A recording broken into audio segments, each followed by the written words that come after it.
venir à l'impact, je pense qu'il est important de souligner que nous sortons d'une visite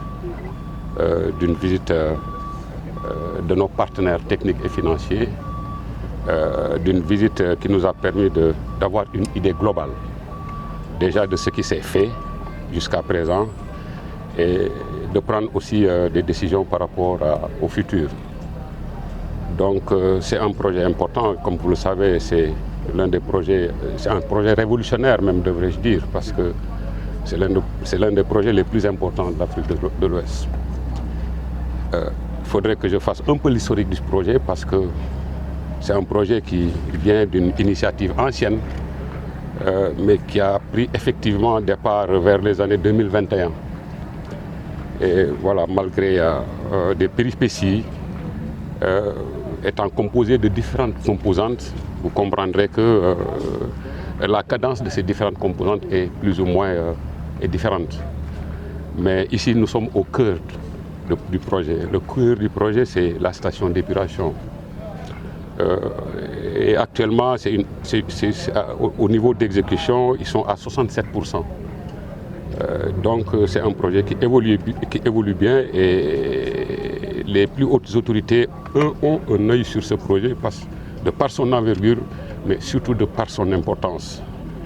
Et j'en viens à votre question pour dire justement ce projet va permettre au moins de dépolluer cette belle baie de Hann, qui jadis en tout cas était fréquentée par les populations du point de vue touristique, des écosystèmes qui s'y retrouvaient, mais finalement cette baie a été polluée, gravement polluée.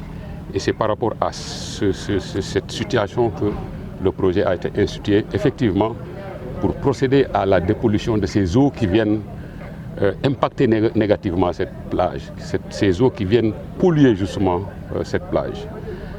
Voilà, comme impact, la fin de ce projet, en tout cas, permettra déjà du point de vue de la santé. Il va empêcher, en tout cas, quand ces effluents seront dépollués, il va permettre en tout cas d'améliorer en tout cas la santé des populations riveraines qui sont en contact direct avec les eaux polluantes. La livraison, bon, pour le projet global, je pense qu'il faut retenir vers 2026, peut-être en début d'année 2026, en fin 2025, début 2026, compte tenu de certains lots qui n'ont pas encore démarré et pour lesquels peut-être il faut prendre 8 à 10 mois pour son exécution. Donc dans sa globalité, le projet pourrait aller jusqu'en fin 2025, début 2026. Vous savez, le problème financier, il y a des aspects de ce problème qui dépassent ONAS même. Et on est conscient de tous ces problèmes en fait. Et dès notre installation, on a pris en charge ces questions, en tout cas identifier les goulots qui pourraient retarder l'exécution des travaux. Et justement parmi ces goulots, il y a ces retards des paiements et pour lesquels d'ailleurs nous avons saisi le ministre de l'Hydraulique, le ministre de tutelle, pour le sensibiliser de la question.